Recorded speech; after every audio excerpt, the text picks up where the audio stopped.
अस्सलाम वालेकुम my dear students, उम्मीद है आप सब ठीक ठाक होंगे, खैरियत से होंगे। आज हम स्टार्ट करने जा रहे हैं फार्माकोग्नोसी का एक बहुत इंपॉर्टेंट चैप्टर का नाम है एक्सट्रैक्शन।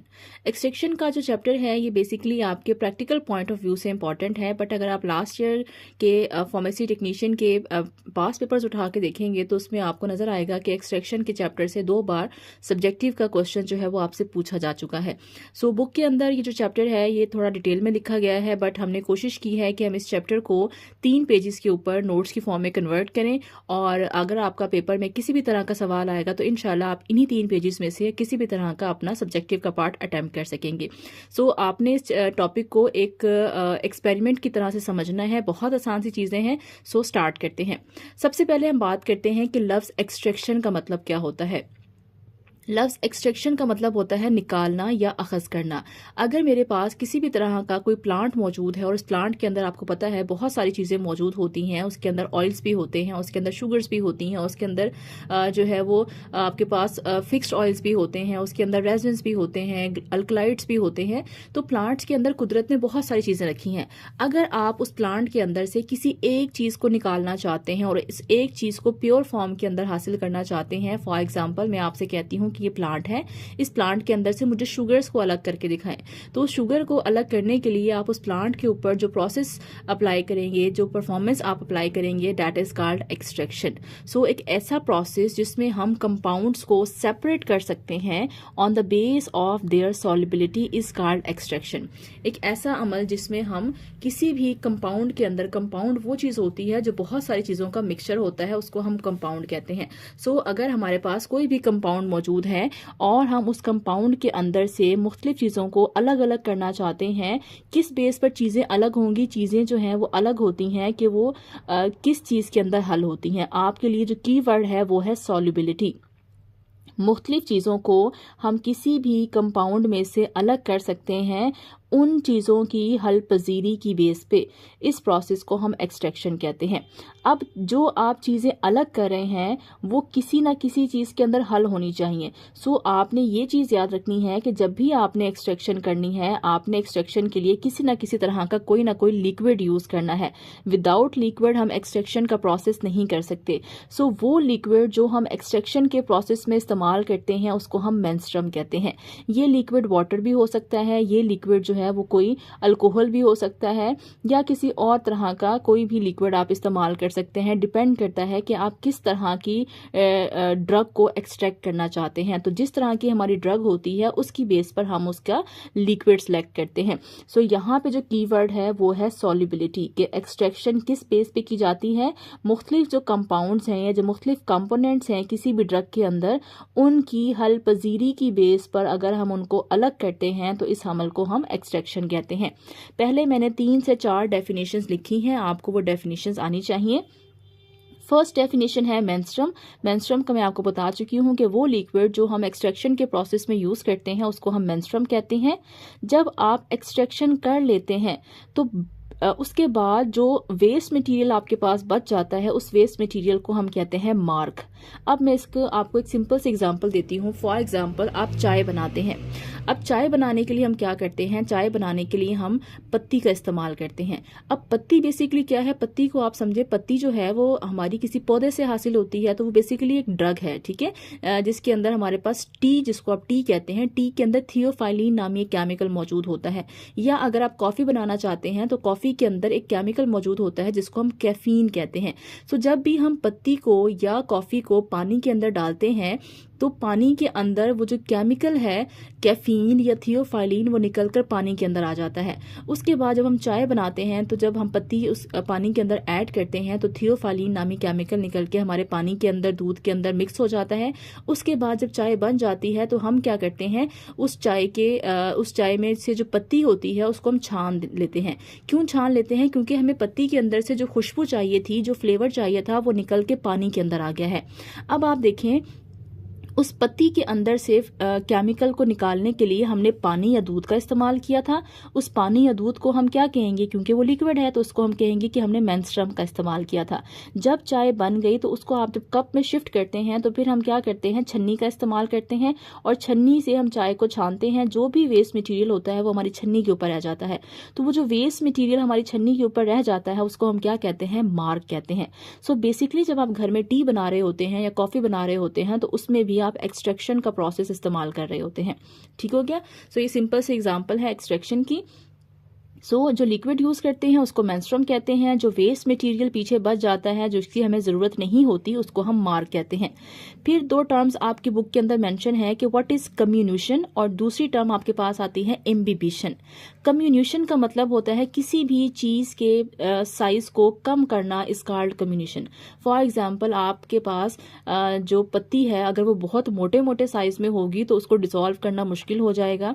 ठीक है, तो इसलिए हम क्या करते हैं, उस पौधे को छोटे छोटे पार्ट्स में डिवाइड करते हैं और पत्ती की शक्ल में उसको घर के अंदर लेकर आते हैं। इसी तरह से जब आप नमक लेते हैं तो जब पहाड़ों से नमक लाया जाता है तो वो नमक जो है वो बड़े बड़े पार्टिकल्स की शक्ल में होता है, लेकिन उसको घर तक पहुंचाने के लिए उसकी कम्युनिशन की जाती है और उसको बारीक बारीक ज़र्रात के अंदर कन्वर्ट किया जाता है।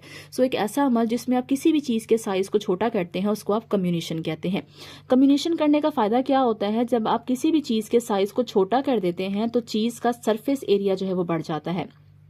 ठीक हो गया। तो सरफेस एरिया बढ़ जाता है, इसलिए हम उसके पार्टिकल के साइज़ को कम कर देते हैं ताकि हमें मिक्स करने में जो है वो आसानी हो। सेकंड जो आपके पास डेफिनेशन आती है that is called imbibition. Imbibition का मतलब होता है कि किसी भी ड्रग को गीला करना या उसको मॉइस्ट करना इज़ कॉल्ड इम्बिबिशन। सपोज करें आपके पास नमक है, नमक एक समझे आप ड्रग है, ठीक है, सॉल्ट है। अगर आप नमक के अंदर पानी डालते हैं तो उस अमल को आप क्या कहेंगे, आपने इम्बिबिशन की है। यानी कि आप क्या कर रहे हैं, ड्रग को अगर आप मॉइस्ट कर रहे हैं, गीला कर रहे हैं तो उसको आप इम्बिबिशन कहते हैं। इसी तरह से अगर आपके पास पत्ती मौजूद है और आप पत्ती के अंदर पानी डाल रहे हैं, उसको हल्का सा गीला कर रहे हैं पत्ती को, तो उसको भी हम क्या कहते हैं, इम्बिबिशन कहते हैं। सो ये 5 जो है वो डेफिनेशंस हैं जो कि आपसे MCQs के अंदर पूछी जाती हैं। होपफुली आपकी ये डेफिनेशंस जो है वो क्लियर हो गई होंगी। अब हम बात करते हैं कि हमें एक्सट्रैक्शन की ज़रूरत क्यों पेश आती है। बेसिकली हमारे पास जो प्लांट्स हैं उनके अंदर बहुत सारे केमिकल्स होते हैं। उनके अंदर ग्लाइकोसाइड्स होते हैं, अल्कलाइड्स होते हैं, वोलाटाइल्स होते हैं, रेजिन्स होते हैं। ये सब के सब इंपॉर्टेंट चीज़ें हैं। ये सारे के सारे केमिकल्स हैं जिनसे हम दवाइयाँ बनाते हैं। जब मैं आगे आपको फार्माकोग्नोसी पढ़ाऊंगी तो उसमें हम इन तमाम चैप्टर्स को जो है वो डिस्कस करेंगे। ठीक है, सो अभी आपको सिर्फ इतना बता देते हैं कि जो ग्लाइकोसाइड्स होते हैं ये शुगर कंटेनिंग होते हैं, जो अल्कलाइड्स होते हैं ये नाइट्रोजन कंटेनिंग कंपाउंड्स होते हैं, जो वोलाटाइल ऑयल्स होते हैं ये वो चीज़ें होती हैं जो कि हवा के अंदर इवेपोरेट हो जाती हैं। ठीक हो गया। सो अगर हमें ये तमाम के तमाम केमिकल्स कहाँ से मिलते हैं, ये तमाम के तमाम केमिकल्स हमें प्लांट से मिलते हैं। सो अगर हम इन तमाम केमिकल्स को पौधे से निकालना चाहते हैं तो हमें क्या करना पड़ेगा, हमें पौधे के ऊपर एक केमिकल प्रोसेस अप्लाई करना पड़ेगा। उस प्रोसेस को क्या कहते हैं, एक्सट्रैक्शन कहते हैं। सो एक्सट्रैक्शन का बेसिक पर्पस होता है कि हम ड्रग को प्योरीफाई करना चाहते हैं। यहाँ पे जो आपके पास कीवर्ड आता है वो आता है प्योरीफाई करना। ठीक हो गया जी। अब हम बात करते हैं कि एक्सट्रैक्शन के क्या क्या फ़ायदे होते हैं। सो एक्सट्रैक्शन के 5 फ़ायदे हमने यहाँ पे मेंशन किए हुए हैं कि एक्सट्रैक्शन से हम क्या कर सकते हैं, हम पोटेंसी कंट्रोल कर सकते हैं। कि पोटेंसी होता है स्ट्रेंथ, कि दवाई की जो ताकत है, दवाई की जो कुव्वत है, स्ट्रेंथ है, उसको हम कंट्रोल कर सकते हैं। फॉर एग्जांपल अगर पुराने वक्तों की बात की जाए तो पुराने वक्तों में क्या होता था कि हमारे पास किसी को सर में दर्द होता था या पेट में दर्द होता था तो हम कहते थे जी फ़लाँ ड्रग जो है या फ़लाँ पौधे को इस्तेमाल करें, उसके पत्ते खाएं, उससे आपको ये मसला सॉल्व हो जाएगा। लेकिन उसमें नुकसान ये होता था कि अगर किसी ने ज़्यादा मिकदार में पत्ते खा लिए हैं तो उसको एग्जैक्ट नहीं पता कि उसने कितनी डोज खानी है। अगर उसने ज़्यादा मिकदार में वो केमिकल अपने अंदर इंटेक कर लिया है तो चांसेस होते थे कि उसको नुकसान हो सकता है। बट अब हम क्या करते हैं, हम एग्जैक्ट क्वांटिटी की मेडिसिन निकालते हैं और इंसान के बॉडी वेट के हिसाब से उसको दवाई की शक्ल में लेकर आते हैं। आपने देखा होगा मार्केट के अंदर 200 mg, 400 mg, 500 mg, 600 mg के हवाले से आपको मुख्तलिफ टैबलेट्स और कैप्सूल्स मिल जाती हैं। अगर बच्चा छोटा है तो हम उसको कम दवाई की डोज देते हैं, डोज से मुराद होता है मिकदार। अगर एडल्ट है, बड़ा है, तो हम दवाई की डोज उसको 200, 400, 500 mg भी दे सकते हैं। सो जब हम एक्सट्रैक्ट कर लेते हैं तो हमें पता होता है कि हमारे पास इतनी मिकदार मौजूद है दवाई की और हमने किस पेशेंट के अंदर कितनी दवाई की मिकदार जो है वो देनी है ताकि उसको कोई नुकसान ना हो बल्कि उसको सिर्फ और सिर्फ क्या पहुंचे, फ़ायदा पहुंचे। एक्सट्रैक्शन से हमें क्या होता है कि अगर हम एक्सट्रैक्ट कर लेते हैं पौधे से किसी भी ड्रग को, तो हम उसकी डोज को कंट्रोल कर सकते हैं, उसके काम करने की सलाहियत को कंट्रोल कर सकते हैं, उसकी पावर को, उसकी स्ट्रेंथ को कंट्रोल कर सकते हैं। Deterioration can be control. Deterioration का मतलब होता है ख़राबी, तबाह होना। अगर मैं कहूँ कि जी फॉर एग्ज़ाम्पल कोई जैसे कि आपसे कहा जाए कि जी ये नीम का पत्ता है, ये नीम का पत्ता जो है सपोज करें मैं कहती हूँ जी आपके लिए एंटीऑक्सीडेंट है, बॉडी के लिए बहुत अच्छा है, आपको नीम के पत्ते जो हैं वो इस्तेमाल करने चाहिए। अब अगर आप नीम के पत्ते को ऐसे तोड़ के लेकर आएंगे और आप घर में उसको स्टोर करेंगे तो वो तो 2 दिन बाद मुरझा जाएगा। जब प्लांट का पत्ता जो है वो मुरझा जाएगा तो उसके इंग्रेडिएंट्स ख़त्म हो जाएंगे, उसके इंग्रेडिएंट्स भी ख़त्म हो जाएंगे, तबाह हो जाएंगे। लेकिन अगर आप उसी प्लांट से, उसी पत्ते से अगर आप केमिकल्स को एक्सट्रैक्ट कर लेते हैं तो एक्सट्रैक्ट करने के बाद हम उसको लंबे टाइम तक स्टोर कर सकते हैं। ठीक हो गया। जैसे कि इसकी सिंपल सी एग्जांपल आप देखें कि आपके घरों में एलोवेरा होता है जिसको हम उर्दू में गवार गंतल भी कहते हैं। इसके अंदर से एक जेल निकलता है। अब एलोवेरा जो है लोग बालों के लिए भी इस्तेमाल करते हैं, स्किन के लिए भी इस्तेमाल करते हैं। उसी एलोवेरा को अगर आप पौधे से उतार दें, उसका पत्ता अगर काट दें तो वो 1 से 2 दिन के अंदर वो पत्ता ख़राब हो जाता है, उसके अंदर जो जेल है वो ख़राब होना शुरू हो जाता है। बट अगर आप मार्केट में देखें तो उसी एलोवेरा जेल की पूरी बॉटल्स आपको मिल जाती हैं। जो कॉस्मेटिक्स की शॉप है, अगर आप जाके उनसे कहेंगे कि हमें एलोवेरा जेल दे दें तो वो आपको बॉटल्स के फॉर्म में एलोवेरा का जेल देते हैं। अब वो एलोवेरा जेल जो है वो साल 2-2 साल चल जाता है। उसकी वजह क्या होती है? उसकी वजह ये होती है कि उन्होंने उस पौधे के अंदर से उस एलोवेरा के जेल को एक्सट्रैक्ट किया है, साथ में प्रिजर्वेटिव ऐड किए हैं और उसको इस शक्ल में आप तक लेकर आए हैं कि उसकी लाइफ क्या हो गई है, बढ़ गई है। सो अगर आप उसको एक्सट्रैक्ट कर लेते हैं सही तरीके से तो फिर हम क्या कर सकते हैं, उसको तबाह होने से बचा सकते हैं। उससे हम डिफरेंट डोजेज फॉर्म बना सकते हैं। जैसे कि पुराने वक्तों में अगर कहा जाता था जी आपने पत्ते खाने हैं, या आपने इस पौधे की जड़ का इस्तेमाल करना है, या आपने इस पौधे की छाल का इस्तेमाल करना है। अब हर बंदे के लिए वो खाना मुनासिब नहीं होता। बच्चे जो है वो कभी पत्ते नहीं खाएंगे या वो छाल को नहीं चबा सकेंगे। ठीक है, जैसे कि ग्लिसराइजा की हम रूट्स इस्तेमाल करते हैं, जड़ इस्तेमाल करते हैं। बच्चों जिनके दांत नहीं आए, वो बच्चे जो नहीं चबाएंगे उनके लिए मसला होगा। सो हम क्या करते हैं, जब हम उसको एक्सट्रैक्ट कर लेते हैं, उसका लिक्विड या उसमें से मवाद को निकाल लेते हैं, तो फिर हम उस मवाद से टैबलेट्स भी बना सकते हैं, कैप्सूल भी बना सकते हैं, इंजेक्शन भी बना सकते हैं। और हम चाहें तो अगर उस ड्रग का टेस्ट जो है वो ख़राब है, कड़वा है, तो हम उसके ऊपर शुगर कोटिंग कर सकते हैं, हम उसको कैप्सूल्स की शक्ल में रैप कर सकते हैं। उससे क्या फ़ायदा होगा, उससे बच्चे भी खा लेते हैं, उससे बड़े भी खा लेते हैं। या अगर बंदा जो है वो बेहोश है और वो होश में नहीं है तो वो ओरल मेडिसिन नहीं खा सकता, वो पत्ते नहीं खा सकता। हम क्या कर सकते हैं, उसमें से केमिकल को निकाल के इंजेक्शंस की फॉर्म में लेकर आ सकते हैं और फिर उस इंजेक्शन को हम पेशेंट की बॉडी में डाल सकते हैं, हालांकि वो बेहोश है। सो आप मुख्तलिफ तरह की डोजेज फॉर्म बना सकते हैं और उससे पेशेंट को एंटरटेन कर सकते हैं। फिर आता है प्योरीफाइड ड्रग, जो है उसकी स्टेबिलिटी ज़्यादा होती है देन अनप्योरीफाइड ड्रग। अगर आप पौधे को एज सच इस्तेमाल करेंगे तो उसके अंदर जो ड्रग है वो अनप्योरीफाइड फॉर्म में है, ना खालिस शक्ल में, उसमें जरासीम भी हैं, उसके अंदर और चीज़ें भी मिक्स हुई हैं। बट अगर आप उसी पौधे को एक्सट्रैक्ट कर लेंगे, उसमें से केमिकल को निकाल लेंगे, तो उसकी जो लाइफ टाइम है, उसकी जो स्टेबिलिटी है वो बढ़ जाएगी। अब वो लंबे टाइम तक स्टोर कर सकते हैं। आप देखिए, आप मार्केट से मुख्तलिफ तरह की दवाइयाँ लेकर आते हैं, मुख्तलिफ हर्बल मेडिसिन भी आजकल आपको जो है वो शीशियों के अंदर मिलती हैं, कंटेनर्स के अंदर मिलती हैं। तो उनके अंदर भी पौधे ही इस्तेमाल हो रहे होते हैं, लेकिन उन्होंने उन पौधे के अंदर से जो केमिकल्स होते हैं उनको निकाला होता है, केमिकल प्रोसेस के ज़रिए से एक्सट्रैक्ट किया होता है और फिर आपके पास दवाई की शक्ल में बेचा जाता है। अब उसके ऊपर जो एक्सपायरी डेट होती है वो 2 साल की भी होती है, 3 साल की भी होती है। तो प्रोडक्ट की जो स्टेबिलिटी होती है वो क्या हो जाती है, बढ़ जाती है। इसके बरक्स अगर हम सिंपल पौधा इस्तेमाल करना शुरू कर देंगे तो पौधे की तो लाइफ 1 से 2 दिन होती है। जैसे ही हम पौधे से पत्ते को तोड़ेंगे या जड़ को तोड़ेंगे तो दूसरे तीसरे दिन वो क्या हो जाएगी, ख़राब हो जाएगी। इसके साथ साथ एडवर्स ड्रग रिएक्शंस जो हैं वो कम हो जाते हैं। अगर मुझे पता होगा कि इस पौधे के अंदर ये केमिकल्स मौजूद हैं और फॉर एग्जांपल मेरे पास किसी भी पौधे के पत्ते हैं और उस पत्ते के अंदर ग्लाइकोसाइड्स भी हैं, अल्कलाइड्स भी हैं, वोलाटाइल भी हैं। अब पेशेंट को सिर्फ ग्लाइकोसाइड चाहिए। अगर मैं उसे कहूँगी कि आप ये पत्ता खा लें तो उसके अंदर ग्लाइकोसाइड्स भी चले जाएंगे, अल्कलाइड्स भी चले जाएंगे, वोलाटाइल ऑयल्स भी चले जाएंगे। अब बंदे को ना तो वोलाटाइल ऑयल चाहिए थे, ना ही उसको अल्कलाइड्स चाहिए थे। उसकी तो रिक्वायरमेंट थी कि सिर्फ उसको ग्लाइकोसाइड्स चाहिए। सो जब हम एक्सट्रैक्शन करते हैं तो हम पौधे से अपनी मर्ज़ी की चीज़ निकालते हैं। जब हम उसे अपनी मर्ज़ी की चीज़ निकालते हैं और पेशेंट को देते हैं तो पेशेंट के ऊपर जो नुकसानात हैं बाकी गैर ज़रूरी चीज़ें इस्तेमाल करने से, वो नुकसानात क्या हो जाते हैं, कम हो जाते हैं।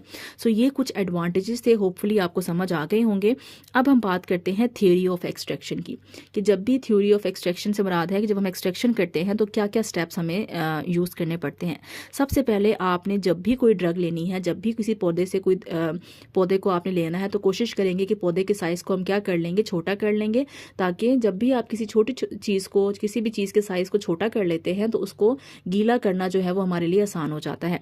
सबसे पहले तो हम क्या करेंगे, साइज़ रिडक्शन करेंगे। साइज़ रिडक्शन को हम क्या कहते हैं, कम्युनिशन कहते हैं। उसके बाद हम एक प्रॉपर लिक्विड सेलेक्ट करेंगे कि हमने इस ड्रग को किस लिक्विड के अंदर भिगोना है। अगर ड्रग का साइज़ बड़ा होगा तो जाहिर है उसको भिगोने में टाइम लगेगा, वो देर से हमें केमिकल इंग्रेडिएंट मिलेगा। अगर हमने ड्रग के साइज़ को छोटा छोटा किया हुआ होगा तो वो जल्दी से भीग जाएगी। फिर हमने लिक्विड या मेंस्ट्रुम सेलेक्ट करना है। उसके बाद हमने अपनी ड्रग को उस मेंस्ट्रुम के अंदर पेनिट्रेट कर देना है, यानी कि भिगो देना है। और अगर ज़रूरत पड़े, अगर आपकी ड्रग सख्त है और वो हीट को बर्दाश्त कर सकती है, हीट अप्लाई करने से उसको कोई नुकसान नहीं होता, तो हम उसको गर्म भी कर सकते हैं। ठीक हो गया। जैसे कि आप चाय की पत्ती को देखते हैं, तो हम चाहें तो पानी में भी अगर चाय की पत्ती को डालें तो चाय की पत्ती पानी में भी रंग छोड़ देती है, बट हम उसको हीट इसलिए करते हैं क्योंकि जो पत्ती होती है वो हीट को बर्दाश्त कर सकती है, सो हम उसको हीट करते हैं। उसके बाद जब आप हीट कर लेते हैं और आपकी ड्रग जो है वो अच्छे से आपके लिक्विड के अंदर मिक्स हो जाती है, तो फिर हम क्या कर लेते हैं, ड्रग को फिल्टर करते हैं, जैसे कि हम चाय बनाने के बाद चाय को छन्नी से छानते हैं। देन हम क्या करते हैं, मार्क को प्रेस करते हैं इफ़ नीडेड। मार्क से मुराद होती है जो वेस्ट मटेरियल हमारे पास बच गया है, जैसे कि चाय की छन्नी के ऊपर जो चाय की पत्ती बच जाती है, आप चाहें तो उसको प्रेस करके भी उसके अंदर से जो चाय का एक्सट्रैक्ट है उसको निकाल सकते हैं। ठीक हो गया। और आखिर में हम क्या करते हैं, अब क्योंकि जब आपने उसको जो छन्नी के बाद आपके कप के अंदर जो मटीरियल आया है उसको हम कहते हैं एक्सट्रैक्ट। ठीक है। जो आपकी छन्नी के ऊपर मटीरियल है उसको हम क्या कहते हैं, उसको हम कहते हैं मार्क। और जो आपके पास कप में आपकी रिक्वायरमेंट के मुताबिक जो केमिकल आया है उसको हम कहते हैं एक्सट्रैक्ट। अब हम चाहें तो उस एक्सट्रैक्ट में से पानी को रिमूव कर दें और अपनी ड्रग को पाउडर फॉर्म में हम हासिल कर सकते हैं। इस तरह से इसे हम कहते हैं थ्योरी ऑफ एक्सट्रैक्शन। अभी तक हमने जो भी टॉपिक पढ़ा है ये सारा का सारा आपके एमसीक्यू पॉइंट ऑफ व्यू से बहुत इंपॉर्टेंट है। ये आपकी बेसिक जो है वो नॉलेज है, या आपका बेसिक कॉन्सेप्ट्स हैं जो आपको पता होने चाहिए कि एक्सट्रैक्शन कैसे की जाती है। अब हम बात कर लेते हैं एक्सट्रैक्शन की टेक्निक्स के बारे में। कोशिश करेंगे कि इस चैप्टर को एक ही वीडियो के अंदर ख़त्म करें ताकि आपके लिए आसानी हो। ये जो सवाल है ये बहुत इंपॉर्टेंट क्वेश्चन है और ये पिछले 2 साल पेपर में ये रिवाइज हो चुका है। एक्सट्रैक्शन कितने तरीक़ों से की जाती है। एक्सट्रैक्शन करने के बहुत सारे तरीके होते हैं, जिसमें से 6 तरीके आपकी बुक के अंदर डिस्कस किए गए हैं। एक को आप कहते हैं इन्फ्यूजन, सेकेंड को आप कहते हैं डिकॉक्शन, थर्ड को आप कहते हैं मैसीरेशन, फोर्थ को आप कहते हैं परकुलेशन, फिफ्थ को आप कहते हैं डाइजेशन, 6 को आप कहते हैं कॉन्टिन्यूअस हॉट एक्सट्रैक्शन। आप चाहें तो तरतीब आगे पीछे भी कर सकते हैं, उसमें कोई मसला नहीं है। अब ये टेक्निक्स जो हैं ये बहुत आसान सी टेक्निक है। आपने इसको अपनी डेली लाइफ के साथ कंसर्न करना है तो आपके लिए इसमें कोई मुश्किल नहीं रहेगी। साथ साथ मैंने डायग्राम्स भी ड्रॉ की हैं। सबसे पहले बात करते हैं कि इन्फ्यूजन क्या होता है। इन्फ्यूजन एक ऐसा मेथड है जिसमें हम एक बीकर के अंदर अपनी ड्रग को छोटे छोटे पार्टिकल्स में करके डाल देते हैं और दूसरे बीकर के अंदर हम पानी को या हमारा जो भी मेंस्ट्रुम है, जो भी लिक्विड है, उसको गर्म करते हैं। और गर्म मेंस्ट्रुम को अगर हम ड्रग के ऊपर उंडेल रहे हैं, पोर कर रहे हैं, तो इस अमल को हम कहते हैं इन्फ्यूजन।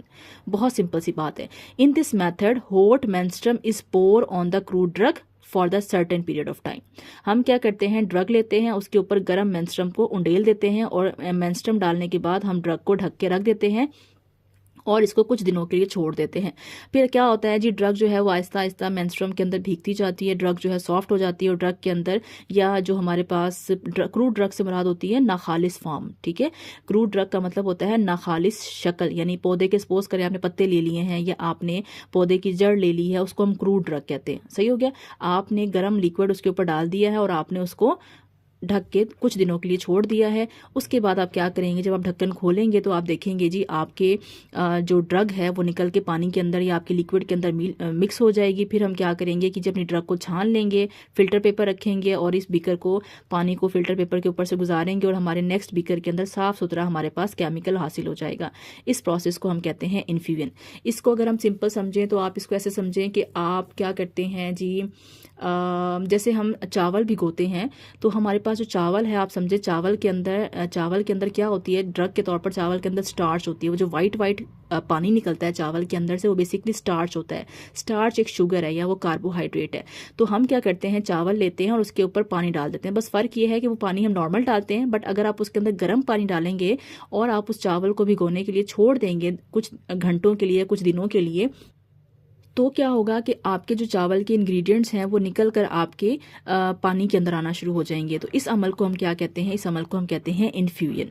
फिर आता है सेकंड प्रोसेस जिसको आप कहते हैं डिकॉक्शन। डिकॉक्शन क्या प्रोसेस है, एक ऐसा अमल जिसमें हम जो हमारी नाखालिस ड्रग है उसको और मेंस्ट्रुम को इकट्ठा एक ही बीकर में डालते हैं और उनको हीट कर देते हैं। तो अगर आप ड्रग को और लिक्विड को इकट्ठा मिला के बॉईल कर रहे हैं तो इस अमल को हम क्या कहते हैं, इस अमल को हम डिकॉक्शन कहते हैं। सिंपल सी बात है। यानी कि इसको ऐसे समझे कि आप चाय बना रहे हैं, आपने क्या किया, पत्ती भी डाल दी और आपने पानी भी डाल दिया। या आप कहवा बना रहे हैं, पत्ती भी डाल दी, आपने पानी भी डाल दिया और आप उसको हीट कर रहे हैं। तो आप जब चाय बनाते हैं सिंपल घर में तो उसको आप डिकॉक्शन कहते हैं। तो आप डिकॉक्शन का प्रोसेस कर रहे होते हैं, ठीक है।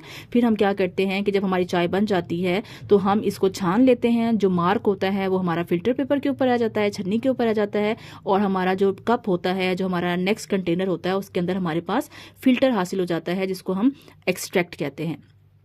तीसरी स्टेप हमारे पास आता है मैसीरेशन। इसे आप ऐसे समझें कि आप चाय बना रहे हैं लेकिन आप टी बैग का इस्तेमाल कर रहे हैं।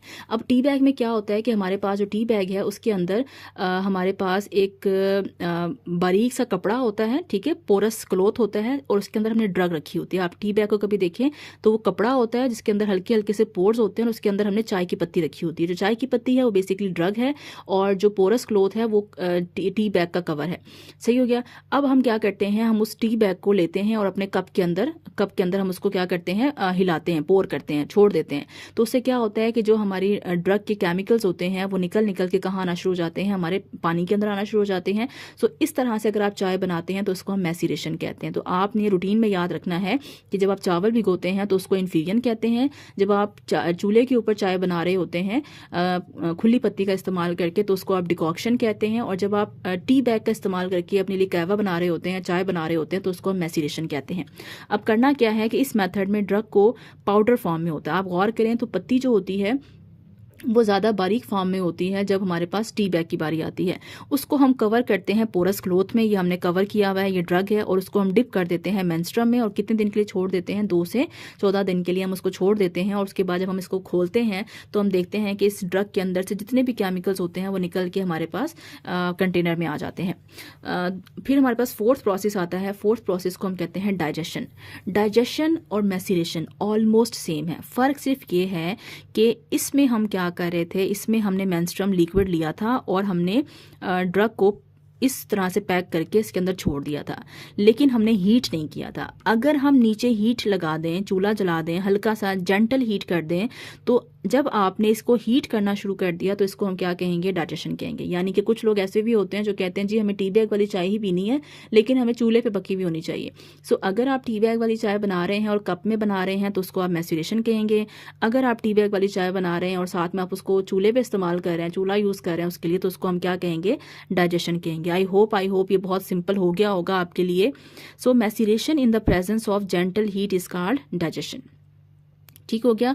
चावल का भिगोना इन्फ्यूजन, सिंपल टी बनाना चूल्हे के ऊपर डिकॉक्शन, टी बैग की चाय अगर आप कप में बना रहे हैं मैसीरेशन, टी बैग वाली चाय अगर आप बना रहे हैं चूल्हे के ऊपर तो उसको आप डाइजेशन कहते हैं। ठीक है। इसी तरह के जो प्रोसेस होते हैं ये हम मुख्तलिफ तरह की अपने लेबॉर्ट्रीज के अंदर इस्तेमाल करते हैं। सो ये हमारे ऊपर डिपेंड करता है कि हम किस तरह का मेथड यूज करना चाहते हैं। आप चाहें तो एक्सट्रैक्शन, ड्रग की एक्सट्रैक्शन डिकॉक्शन से भी कर सकते हैं, मैसीरेशन से भी कर सकते हैं, डाइजेशन से भी कर सकते हैं। अब आप गौर करें, 2 मेथड ऐसे हैं जिसके अंदर हीट का इस्तेमाल हो रहा है, 2 मेथड ऐसे हैं जिसके अंदर हीट का इस्तेमाल नहीं हो हो रहा। सो हमने कौन सा मेथड चूज़ करना है, ये डिपेंड करता है हमारी ड्रग के ऊपर। अगर हमारी ड्रग हीट को बर्दाश्त कर सकती है तो हम डिकॉक्शन के ज़रिए से भी उसको अलग कर सकते हैं, हम डाइजेशन के ज़रिए से भी उसको एक्सट्रैक्ट कर सकते हैं। अगर हमारी ड्रग सेंसिटिव है और वो हीट बर्दाश्त नहीं कर सकती तो फिर ये दोनों प्रोसेस हम यूज़ नहीं कर सकते। या तो हमें मैसेरेशन के ज़रिए से एक्सट्रैक्ट करना पड़ेगा या हमें इन्फ्यूजन के ज़रिए से एक्सट्रैक्शन का प्रोसेस करना पड़ेगा। सेकेंड लास्ट जो हमारे पास आता है method, that is called percolation. ये जो मेथड है ये आम रूटीन के मेथड हैं जो हम घरों में भी इस्तेमाल करते हैं। अब ये जो लास्ट दो मेथड हैं ये ख़ास किस्म के ऑपरेटर्स भी किए जाते हैं। परकुलेशन के मेथड को करने के लिए हमें कॉलम शेप ऑपरेटर्स चाहिए होता है जिसको हम परकुलेटर कहते हैं। ये परकुलेटर ओपन भी होता है और ये परकुलेटर क्लोज भी होता है। ठीक है, आगे मैं आपको इसकी डायग्राम भी दिखाऊंगी। जो ओपन है इसको हम यूज़ करते हैं नॉन वोलाटाइल लिक्विड्स के लिए। ऐसे लिक्विड जो हवा में बुखारात बन के नहीं उड़ते उनको हम नॉन वोलाटाइल कहते हैं। सो अगर वो नहीं उड़ते तो हम उनका ढक्कन जो इस ऑपरेटर्स का ढक्कन है वो खुला हुआ इस्तेमाल कर सकते हैं। इसको हम ओपन परकुलेटर कहते हैं। अगर हमारे पास ऐसा लिक्विड मौजूद है जो कि इवेपोरेट हो जाता है, हवा में शामिल हो जाता है, बुखारात बन जाता है, तो हमें जो परकुलेटर है उसको कवर करके इस्तेमाल करना पड़ता है, उसको हम क्लोज परकुलेटर कहते हैं। सो यहाँ पे आपको मैंने परकुलेटर की डायग्राम दिखाई है कि परकुलेटर को अगर हम गौर से देखें तो ये एक कॉलम शेप जो है वो एरिया होता है जिसके नीचे यहाँ पे हमारे पास टैप या टूटी लगी हुई होती है, जिसको हम जैसे कूलर की टूटी होती है, वाटर कूलर, उसको हम बंद भी कर सकते हैं, खोल भी सकते हैं। सेम यहाँ पे हमारे पास इस तरह से टैप लगी हुई होती है, नीचे हमारे पास एक कंटेनर होता है जिसके अंदर हमने अपना एक्सट्रैक्ट या अपना मवाद या अपना रिक्वायर्ड प्रोडक्ट कलेक्ट करना होता है। अब जो सबसे इंपॉर्टेंट चीज़ है वो ये है कि हमने इसको फिल कैसे करना है। ये जो परकुलेटर है इसको सबसे पहले फिल करने के लिए आपने तरतीब याद रखनी है कि परकुलेटर को फिल कैसे करते हैं। सबसे नीचे आप जो कॉटन होती है, रुई होती है, उसको फिक्स कर देते हैं, अच्छे से दबा देते हैं। बिल्कुल ये आपके जो टैप है इसके ऊपर अच्छे से कॉटन को प्रेस कर देते हैं। उसके बाद हम क्या करते हैं, उसके बाद हम कॉटन के ऊपर जो हमारी ड्रग है, ठीक है, ड्रग को हम किस शक्ल में रखते हैं, ड्रग को हम मॉइस्ट करके रखते हैं। फॉर एग्जांपल आप पत्ती यूज़ कर रहे हैं या आप कोई भी ड्रग यूज़ कर रहे हैं, हमने ड्रग को पहले साइज़ छोटा करना है और उसको हल्का सा गीला करके अच्छे से हमने दबा देना है अपने इस कंटेनर के अंदर। उसके ऊपर हम फिल्टर पेपर रखते हैं, उसके ऊपर हम रेत रखते हैं, सैंड कौन सी होती है जो फिल्टर साफ़ सुथरी जो सैंड होती है वो रखते हैं, और आखिर में जो लिक्विड होता है उसको ऊपर से डालते हैं। अब होता क्या है, अब यहाँ पे देखें तो मैंने ये क्लोज परकुलेटर यूज़ किया है क्योंकि इसके ऊपर से ये कवर है। सम टाइम खुला हुआ भी होता है। अगर हमारा मेंस्ट्रुम जो है वो नॉन वोलाटाइल है, वो नहीं उड़ेगा, तो हम इसको खोल के भी इस्तेमाल कर सकते हैं।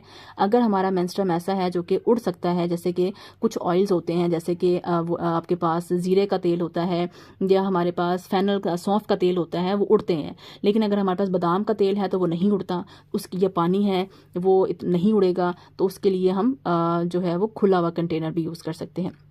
सो आपने तरतीब याद रखनी है। नीचे आपने कॉटन रखी है, फिर आपने ड्रग को मॉइस्ट करके रखा है, उसके ऊपर आपने फिल्टर पेपर लगाया है, फिर आपने सैंड रखी है और ऊपर से आपने मेंस्ट्रुम डाल दिया है और आपने इसको छोड़ देना है कुछ दिनों के लिए। अब होगा क्या कि आहिस्ता आहिस्ता ये मेंस्ट्रुम जो है ये ड्रॉप वाइज सैंड से गुजरेगा, फिर फिल्टर पेपर से गुजरेगा, फिर मॉइस्ट ड्रग से गुजरेगा, और जब ये मॉइस्ट ड्रग में से गुजरेगा तो ड्रग के अंदर जो भी ज़रूरी चीज़ होगी वो यहाँ से इस लिक्विड के साथ, अब इस ड्रग में से वही चीज़ लिक्विड के साथ मिक्स होगी जो लिक्विड के अंदर सॉल्युबल होगी, ठीक है, जो मेंस्ट्रुम के अंदर हल होने की सलाहियत रखती होगी। अब यहाँ ये तो क्रूड ड्रग है ना, इसके अंदर बहुत सारी चीज़ें मौजूद हैं। सपोज इसमें ग्लाइकोसाइड्स हैं, अल्कलाइड्स हैं, वोलाटाइल ऑयल हैं।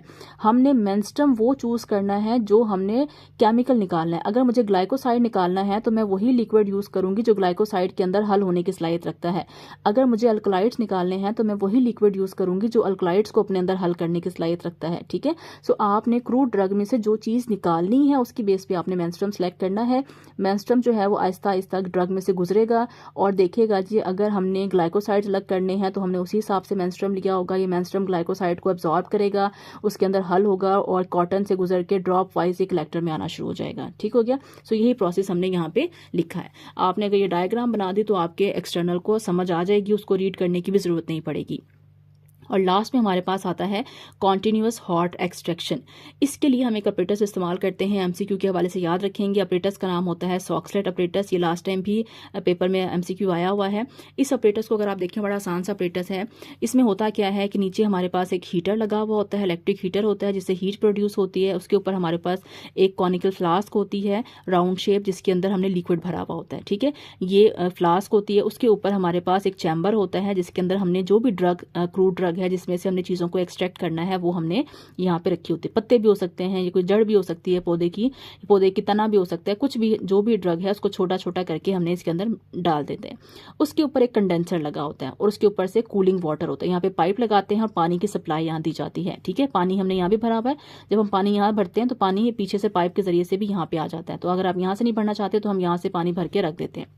अब होता क्या है, जैसे ही हम इलेक्ट्रिसिटी अप्लाई करते हैं तो ये हीटर गर्म होता है, यहाँ से जो पानी है ये बुखारात बन के उड़ता है। जब ये बुखारात बन के उड़ता है तो यहाँ से ये पानी बैक साइड से बुखारात बन के जब ये उड़ता है तो बैक साइड पे पाइप लगा होता है, वहाँ से ही पानी जो है वो कंडेंसर में जाता है।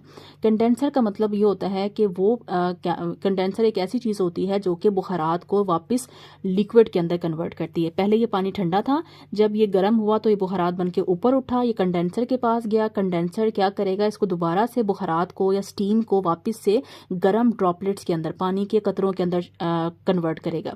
ये कतरे जो हैं वो ड्रॉप वाइज इस ड्रग के ऊपर पड़ेंगे। ये ड्रग क्या होगी, यहाँ से गीली होना शुरू हो जाएगी। अब इस ड्रग के अंदर जो भी केमिकल मौजूद है जिसको हम अलग करना चाहते हैं, हमने वही लिक्विड यहाँ भरा है। अगर हमें ग्लाइकोसाइड अलग करने हैं तो हमने वही लिक्विड यहाँ पे डाला है जो ग्लाइकोसाइड के अंदर एब्जॉर्ब हो सकता है। सो जब ये बुखारात बन के उड़ा, ये कंडेंसर के पास गया, कंडेंसर ने इसको क्या कर दिया, कंडेंसर ने इसको दोबारा से गर्म पानी के ड्रॉपलेट्स में कन्वर्ट कर दिया। ये ड्रॉपलेट्स इसके ऊपर, ड्रग के ऊपर आएंगे।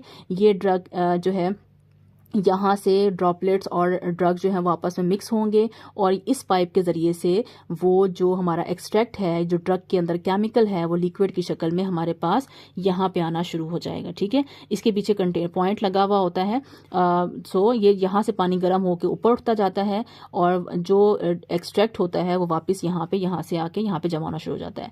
फिर हम जो भी लिक्विड होगा वो यहाँ पे जाके जमा होना शुरू हो जाएगा, ड्रग भी यहाँ आ जाएगी। अब जब हीट अप्लाई होगी तो ड्रग यहीं पर रहेगी, पानी ऊपर उठेगा, दोबारा कंडेंसर में जाएगा। कंडेंसर क्या करेगा, उसको दोबारा से गर्म लिक्विड में कन्वर्ट करेगा। लिक्विड दोबारा से ड्रग के ऊपर आएगा और ये मजीद केमिकल निकल के इसके ज़रिए से यहाँ पे आ जाएगा। अब केमिकल यहाँ पे सेव हो जाएगा, फिर जो पानी बचा हुआ है वो दोबारा से ऊपर उठेगा और ये प्रोसेस जो है वो चलता रहेगा। सो इसमें क्या करते हैं, ड्रग को इनक्लोज किया जाता है एक चैम्बर के अंदर और मेंस्ट्रुम को लोअर फ्लास्क में रखा जाता है। कंडेंसर जो है वो अपर पोर्शन में लगा हुआ होता है। जब हम हीट अप्लाई करते हैं तो मेंस्ट्रुम किस में कन्वर्ट हो जाता है, मेंस्ट्रुम कन्वर्ट हो जाता है वेपर्स के अंदर। ये वेपर्स जो हैं वो कंडेंस होते हैं किसके जरिए से, कंडेंसर के जरिए से। कंडेंस होने का मतलब होता है गर्म पानी के अंदर या गर्म वाटर ड्रॉपलेट के अंदर कन्वर्ट होते हैं। जब वाटर ड्रॉपलेट्स में कन्वर्ट होता है तो ड्रॉप्स ऑफ मेंस्ट्रुम जो है वो आके ड्रग के ऊपर गिरते हैं और प्योरीफाई एक्सट्रैक्ट जो है वो हमें हासिल हो जाता है। कहाँ से, कलेक्शन पॉइंट से। फिर हम क्या करते हैं, अब हमारे पास इस चैम्बर के अंदर पानी भी है और इस चैम्बर के अंदर हमारे पास ड्रग भी है। हम क्या करते हैं, पानी को इसमें से निकालते हैं, पानी को सन ड्राई करते हैं, पानी इवेपोरेट हो जाता है और नीचे हमारे पास ड्रग बच जाती है। उस ड्रग को फिर हम ड्राई करके मुख्तलिफ तरह की दवाइयों के अंदर इस्तेमाल कर सकते हैं। सो ये थे जी आपके पास एक्सट्रैक्शन की टेक्निक। आप कोशिश करिएगा कि इसकी डायग्राम्स भी आप ड्रॉ करें और साथ साथ जो मैंने लिखा है आप अगर इतना भी लिख देते हैं तो भी आपका एक्सट्रैक्शन का पूरा सवाल जो है वो अटेम्प्ट हो जाता है। सबसे इंपॉर्टेंट सवाल ये था।